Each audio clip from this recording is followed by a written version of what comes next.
Okay, what we're working today on is 2008 Volkswagen New Beetle. It's got the 2.5 liter 5-cylinder engine with the automatic transmission. What we're doing is it's got a fault code for the cooling system, and the temperature does not reach its operating temperature. So meaning that the thermostat is defective, it's opening too quick.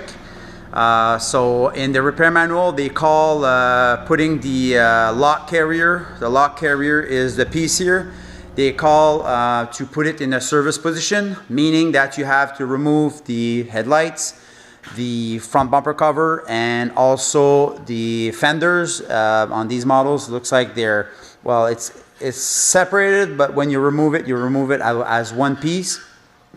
So I'm going to be removing the front nose and putting the lock carrier or the rad support in a service mode, because we have to remove the intake manifold in order to get access to the thermostat.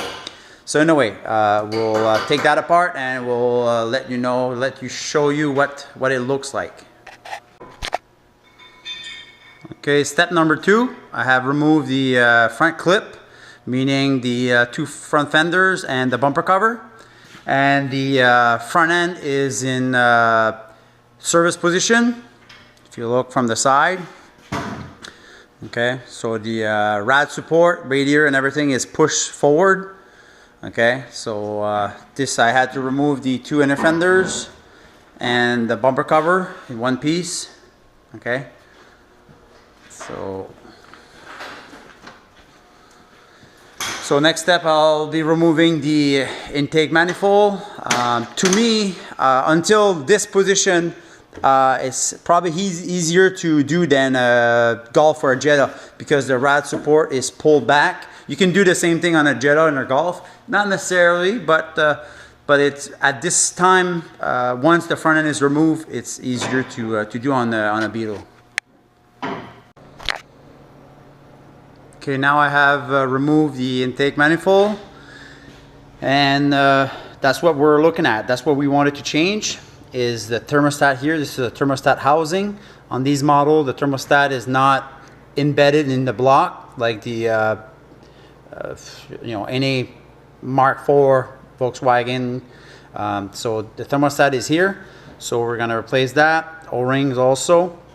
And so the intake is removed, and also notice how clean the intake manifold is on the indirect injection engine.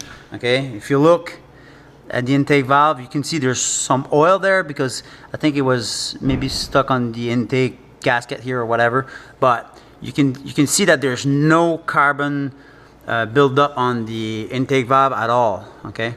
So it just goes to say that, a direct injection engine of this mileage would have some carbon buildup, okay? But this is all clean. This car has the mileage not very high. I think it's got 105,000 kilometers on it, okay? So it's not a big mileage.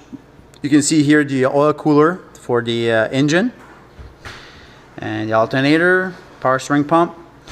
So I'm going to blow some air, clean that, put some rags in there, so I don't want to drop anything in the intake valves. Looks all clean, looks all good. So the intake manifold is installed. Right now the engine is on a fast idle. The coolant tank is full. I see some circulation there. And you go inside, you can feel heat. The fan is at max, not the fan is at maximum, but I mean the heat is at max with the speed maybe at second speed. And so I can feel some heat, so it means that the some coolant in the heater core system. And so it's maintaining a fast idle with the adjustment tool here from the steering column to the steering wheel to the bottom. It's kind of dark. But anyway, so it maintains a fast idle. So I'm just checking, make sure everything is okay, no leaks. So I'm going to reinstall the front end and go for a test drive. Okay, so now I came back from a road test, and now the temperature, the coolant temperature stays around 91, 92 degrees. This is a screen capture, okay? So 92 degrees, that's approximately the temperature that it stays while driving, and it came up to a maximum of 94. Oh, I touched the screen there.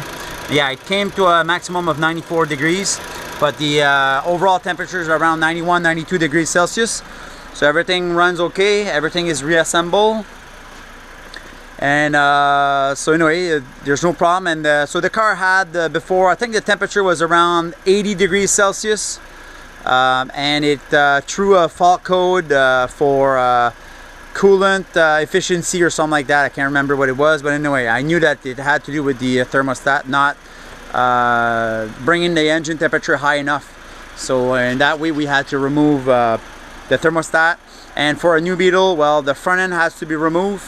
The front end has to be put in a service mode, and so that's about it. So we fix it, and now it runs okay. Perfect.